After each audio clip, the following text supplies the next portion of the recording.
Jack, and don't you come back no more, no more, no more, no more. Hit the road, Jack, and don't you come back no more. Oh, what you say? Hit the road, Jack, and don't you come back no more, no more, no more, no more. Hit the road, Jack, and don't you come back no more. Oh, woman, don't you treat me so mean. You're the meanest old woman that I've ever seen. I guess if you say so, I have to pack my things and go. That's right, hit the road, Jack, and don't you come back no more, no more, no more, no more. Hit the road, Jack, and don't you come back no more. Oh, what you say? Hit the road.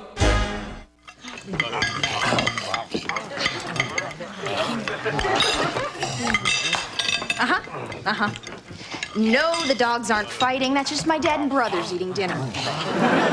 You know, you could set a better example for your sons. How? Could someone please pass the salt?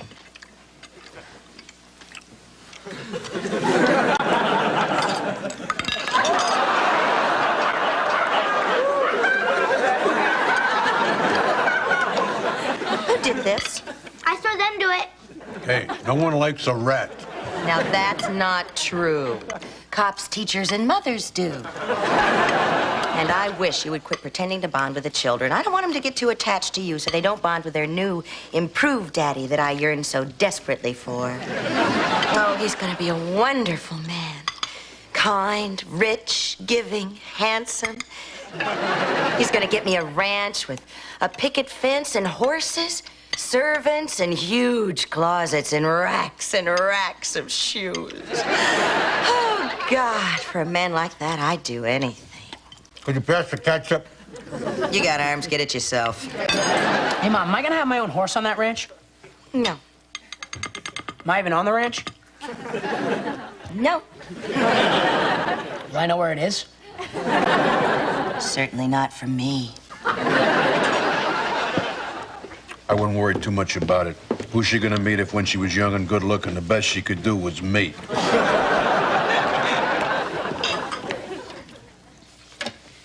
I cannot believe you would take food out of your own children's mouths. She's anorexic. She already ate her lima bean. Hold on. Daddy, I will not have you spreading ugly rumors about me being anorexic. Anorexics don't eat. Besides, if I was gonna be anything, I'd be bulimic. At least that's hip. But if I did need to lose weight, I'd just go on the grandma diet. Just be unconscious during meals. You can never be too high or too thin. Now, if you'll excuse me, I'm helping Amber with her test. A blue plus at the bottom means your guidance counselor didn't really have a vasectomy. By the way, why do you drop your alimony check off every week at dinner time? Coincidence. Ryan, it's your night. Sure, Mom. What the hell are you doing? The dishes. You're a man. Men don't do dishes. This is how a man cleans a plate. Well, Got it, Dad. oh, you're not reading me. Now, here, put those things down. Come here. Now, tell me what else is going on around here. I'm doing a little laundry. But you're throwing the colors in with the whites. No, I'm sorting. Oh, jeez. It's the only way to keep the whites really bright. Of course, I also like to add a little fabric softener. I mean, I know it sounds like hype, but seriously, I mean, if that's not April Fresh, I don't know what is. I guess it's not your fault that you're a pansy. You know what I blame? I blame television. When I was growing up, a TV mom used to wear a dress and high heels. She smelled good after doing housework. And when you came home, she met you at the front door with a pot roast and a look on her face that says, I don't care how you look. I don't care how much money you make. I don't even care if you're true to me or not. You're my man, and I will do everything to please you. And I don't want you to worry too much about my satisfaction, because that might just take away time from my pleasuring you. I don't know, maybe I was reading too much into it, but I think that's what it was about. I mean, what kind of role models are there for a boy on TV today? I mean, Paul Reiser and that yapping terrier of a woman? Murphy Brown? She's the only real man on that show. Roseanne, Brett, Ellen. I mean, where's the estrogen? That's interesting, Dad. Hey, do you think all that dishwater is going to make my hands a little rough? Son, you're not understanding me. Once you start down this road, there's no return. Women want a real man. You think you're ever going to hear, "Take me, laundry boy"? Make a stand, son. Right here and right now. Not just for you and me, but for your entire generation. I can't do it for you. Matter of fact, I can't even watch. This is something between a boy and his parents. And as your father, I feel I'd just be in the way. Boy, just looking in that mirror in the bathroom and I saw some old guy looking back at me. Yeah, the lighting in that bathroom makes me look like an old man. So does the lighting out here. God, it was horrible. I haven't seen that many wrinkles on a face since the farewell episode of Designing Women. Oh, thank God I still have my hair. Uh-huh. What do you mean, uh-huh? Nothing. What's nothing? Nothing is what's growing out of the back of your head. I got plenty of hair on the back of my head. I know you do, but let me check. Let's see. All right. Well? I don't know about you, but whew, I'm looking pretty good.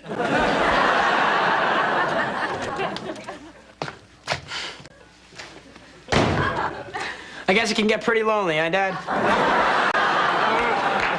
Don't worry, son. It's not what you think it is. I was just looking for a contact lens in his lap there. That's okay, Dad. I mean, I'm not one to judge. Sometimes when the dog rubs up against me, I rub back. Gee, it sure is an honor to call you son. But you'll be happy to know I made a stand, okay? I refused to do the wash. Mom looked at me like she's never looked at me before and said, "My little boy has finally become a man. Get out." That's great. I'm proud of you. You made a stand and you stood up for men everywhere. You know, it's important that we men, we stand with each other and support each other. So, let me know where you end up. Dad, I'm gonna live here with you. Hey, it's not a shelter for runaways. This is my home here. I can't just take in every kid that shows up at my door with a problem.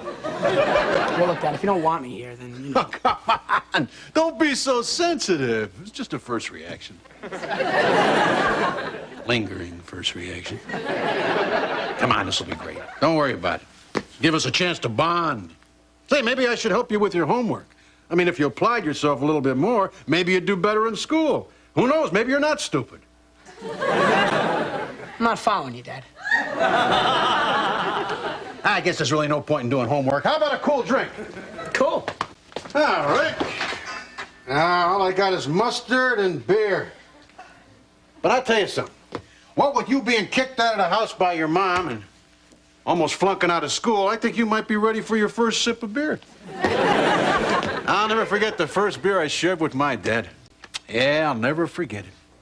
He was doing 80 down the expressway when he saw the red lights in his rearview mirror. He turned to me, handed me his beer, and he says, "Quick, kill this." Yeah, it was a memory that lasted the whole 6 months I was at the youth farm. Ah, Dad, I miss you. Is he dead? I don't know. Who the hell cares? The point is for us to savor this moment. All right. Now, you probably have to go to the bathroom right after, so don't be scared.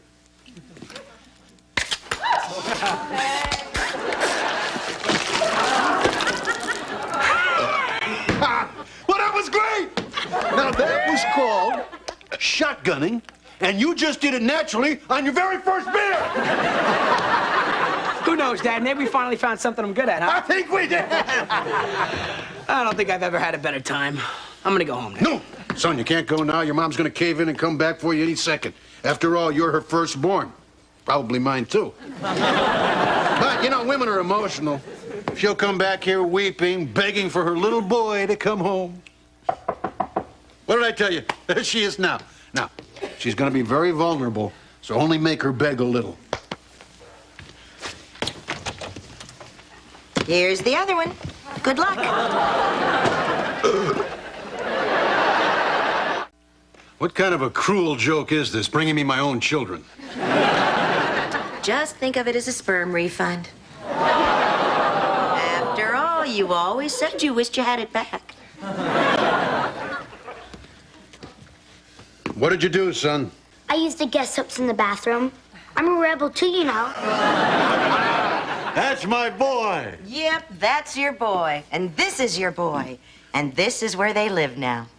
Well, have a knee-slapping, knuckle-scraping, crotch-scratching good time. Bye, boys. Are we gonna die? Yes.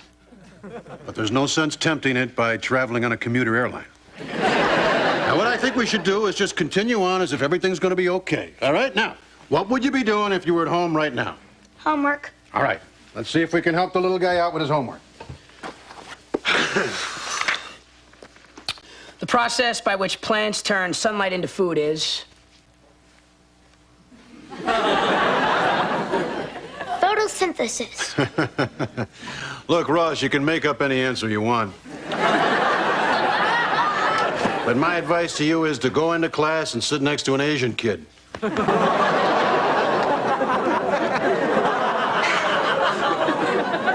What do you think, Dad? Should we give him a beer? Nah, I only got 5 left, and I need to get to sleep tonight. Hey, Dad, your toothbrush fell in the toilet. That blue stuff is like fluoride. It won't hurt you. So the kids are living here now, huh? And you didn't even ask me. I always thought if we were gonna live with children, they'd be ours. The only way I'd have children with you is if you were a Playboy bunny. You're not an easy man to love, are you? We're never going to Paris, are we, Jack? If they don't leave, what's to become of our life? It's Monday, you know. We're supposed to watch Casablanca tonight. If you don't throw your kids out, you'll regret it. Maybe not now, but soon, and for the rest of your life. Well, we'll always have Paris. No, we won't. We don't even have Van Nuys. Daddy, tell me a story. Yeah, Dad. Me too. Well, okay. Once there was a guy. He was almost 40. Now, that's important. He's not 40 yet. But he had no money, he lived in a hovel, and he was so demented that he could hear a stuffed bunny talking to him. Dad, I'm 8. That's retarded. I liked it, Dad. I want a real bedtime story. Read me something. Okay, fine. Let's see, drive-by shooting, drug bust, British ferry boat tragedy. All right. We'll call this one The Little Ferry Boat That Couldn't. I'm starving. I want to go home. Well, you can't go home now. Yeah, but at least there's food there. You whining sissies, you make me sick. We're men. We don't give up our principles just to eat. We give them up for the promise of sex, but not just for food. You are soldiers in the battle of the sexes. If you go home now and let a woman push you around while the whole world laughs at you, you might as well just be the President of the United States. Now, is that what you want? No. All right. Let's be men. Come on, guys. It's night in the city. And if we can't roll a drunk or score some loose change from the seats of an unlocked automobile, then we have no right to call ourselves Malloy. Let's move!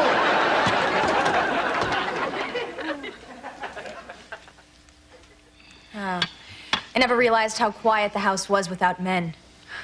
Listen, that's the sound of no one belching. Don't get used to it. The fondue has landed. Oh, I suppose I should take a stomach pill. And as long as I'm swallowing an upper and a downer. This is what killed Belushi, you know. Well, if it wasn't for that, it would have been Blues Brothers, too. What do we really need men for anyway? Well, I don't mean to say that men aren't occasionally useful. They just need training. They're a lot like wild horses. They need to be broken. And the women in this family have been real pioneers in the gelding of men. Oh, yes, yes. I know I did my part with your grandfather. Like all young men, he was a bucking bronco who incidentally could rarely stay on for more than 8 seconds. But I digress. He was a real handful. Not in the literal sense, of course. But I found a way to take care of that. He was the first man to buy a box of tampons. It caused quite a stir. The other men in town burned a cross of flaming Kotex on our front lawn. That's why we had to move out of Cleveland. That just seems so small now, Grandma. I mean, today guys buy tampons all the time. Oh, but that's the challenge of every generation, honey. You know, to find tomorrow's tampon, if you will. Now, take your dad. He was like a fine racehorse who always finished first. Always. I tried everything to break him, and nothing worked until I finally got him into the delivery room the day that you were born. I told him what a beautiful experience it would be to witness the miracle of childbirth, to share with me the sheer joy and ecstasy of that moment. Oh, you should have seen him all pale and shaking, taking pictures of the afterbirth, thinking it was you. Boy, that was one ugly Christmas card. And you know, we have not been invited to a family reunion since. Since that day in the delivery room, your father was a broken man. And ever since then, he has been as meek and inoffensive as Sinbad. I was so proud of you. Oh, thank you, Mom. And now, it's up to my little girl to carry the torch of emasculation. What are you gonna make your man do, honey? Oh, everything. And I'm not gonna let love get in the way. I am a fine bottle of wine. Only he who can afford me gets to sniff the cork. Yes, sweetheart, but once the bottle is open, everyone at the table gets a taste. At least at the parties where I was hostess. Well, you know, honey, I'm afraid that maybe we've given you the wrong impression. Now, once you are physically and emotionally ready, sex can be a beautiful experience. There's really nothing else in the world like it, I hear. I don't know. I think I'd prefer the velvety touch of pearls around my neck, the snug fit of a 4-carat diamond around my finger, smooth silk stockings caressing my legs, the contours of the leather seats in my Rolls Royce firm against my taut young bottom, my hand resting on my bulging investment portfolio. Oh, stocks, diamonds, and pork bellies. Oh, my. Well, I think I'm gonna go take a bath now. Now that girl has her head on straight. That little witch may be on to something. I want a condo in Boca with a velvet touch of a Craftmatic automatic bed. I want a really nice Pontiac with cup holders. Faster, faster. This isn't working. The only thing that works for me are my blessed pills. Valium, lithium, and Prozac, oh my. Everybody is so obsessed with sex. But you look at how little is left. Now, who could have thought 3 women could handle that much meat? Here's something special for my little baby boo. Yeah. Yeah, I know, it's cold and dry. Noble beasts such as dogs deserve better than this.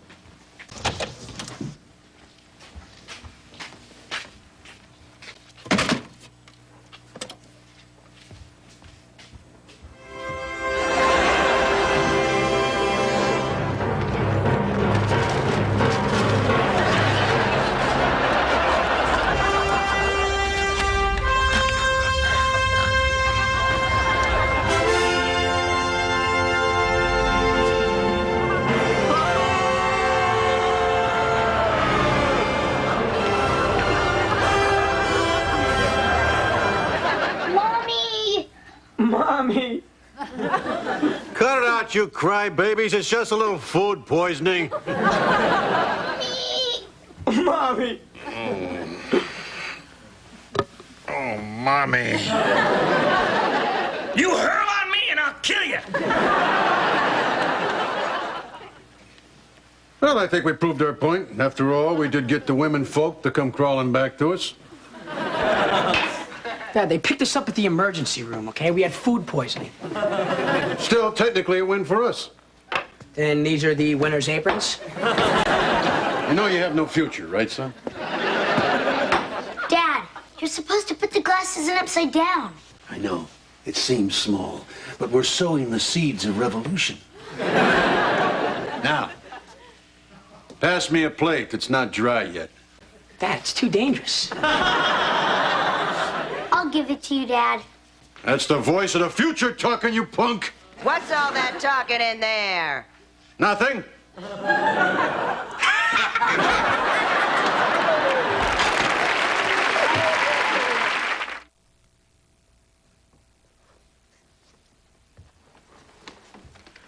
Found it. Dear Unhappily Ever After, it's nice to see Elf back on the air. Although he looks very gray and sick and doesn't sound all that good either. Whatever happened to that nice family he used to live with? Wayne C., Muncie, Indiana. Dear Wayne, they moved to Indiana where they eat their neighbors. Pass the ketchup, Wayne. Mmm.